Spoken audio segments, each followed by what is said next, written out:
Okay, so does anybody know who Patrick Henry is? Oh, I totally got this, Miss Scott. Christy. Okay, so like one day there was like this salesman came and he came to this railroad camp and he said that his new steam-powered machine could like totally outdrill any man, okay? And so like a race was totally set, like, oh my gosh. You know, and Mr. Henry won, you know, duh, like the legend says, you know, but like the sad part was like he died or something right after he raced. And you know, I think that he died from, you know, one of those things where your heart like stops. Okay. Yes and no. That was John Henry, not Patrick Henry. Anybody else? Shh. Manny, with your sunglasses on again, why don't you go ahead and stand up for the class and tell them who Patrick Henry is? Do I gotta stand up? Yes, you do. Yeah, dog, go ahead and stand up, you know what I'm saying?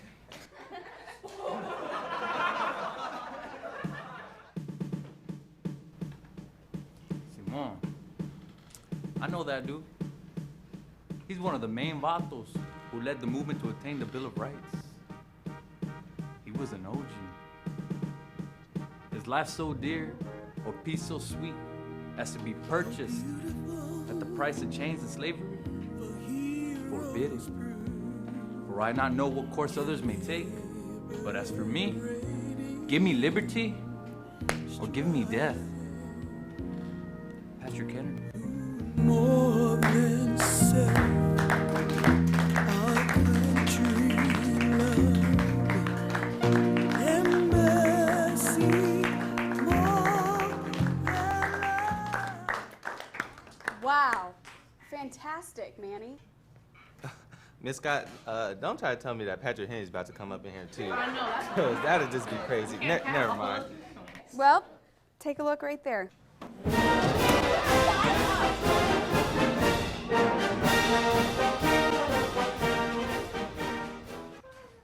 Mr. President, Patrick, Ms. Scott, thanks for inviting me to be part of this discussion that you're having today. You know, that young man at the back of the room did a fairly good job of what I had said, but I said it more like this. Is life so dear, or peace so sweet, as to be purchased at the price of chains and slavery? Forbid it, Almighty God. I know not what course others may take, but as for me, give me liberty or give me death. That's what I said at the conclusion of his speech at St. John's Episcopal Church in Richmond, Virginia in 1775. You know, after your Constitution going through the stage of being adopted, I became very, very concerned. Many other founding fathers were afraid of this document because it did not contain a listing of individual freedoms. Now, those who favored the Constitution thought these freedoms were understood, but I was concerned that future generations might be trampled over by a despotic federal government. History has proven that some of my concerns and others of the founding fathers were valid. Now, who would like to help me make a listing of these 10 amendments, which you now know as the Bill of Rights?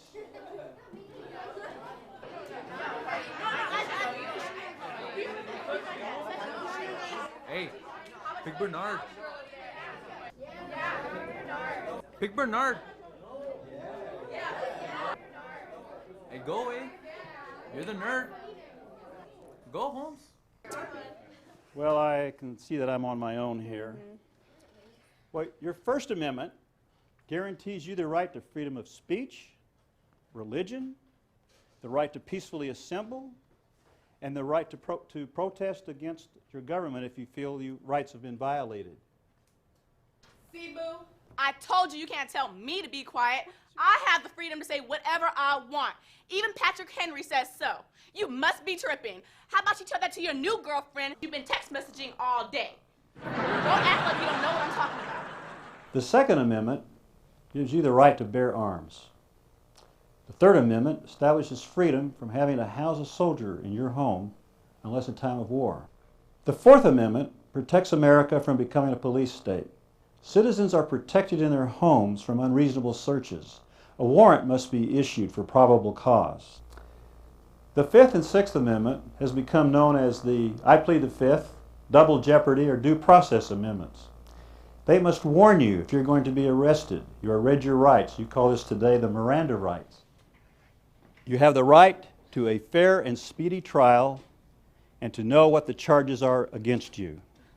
The Seventh Amendment reserves the right to a trial by jury in a civil case. And the Eighth Amendment gives you protection from excessive bail, fines, and cruel and unusual punishment.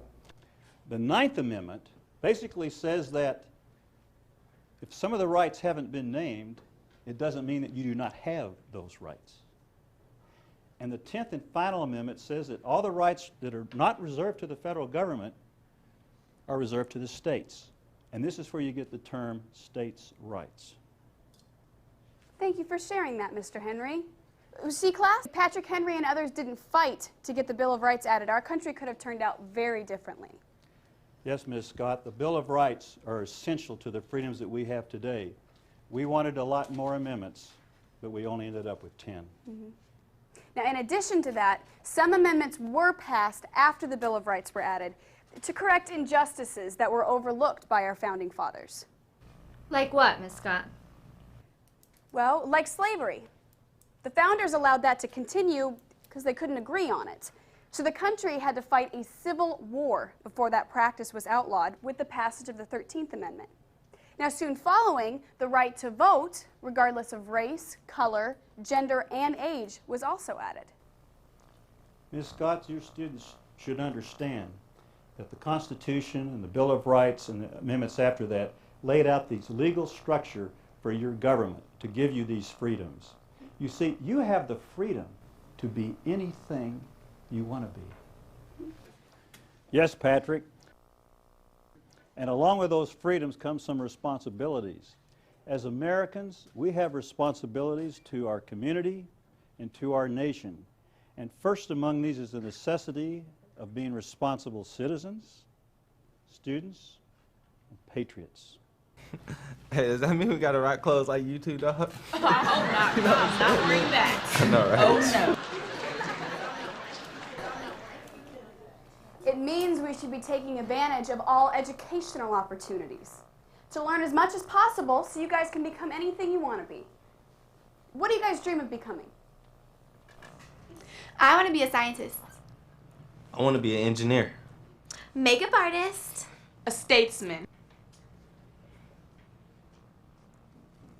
I want to be a teacher. A philosopher. I want to be a cowboy.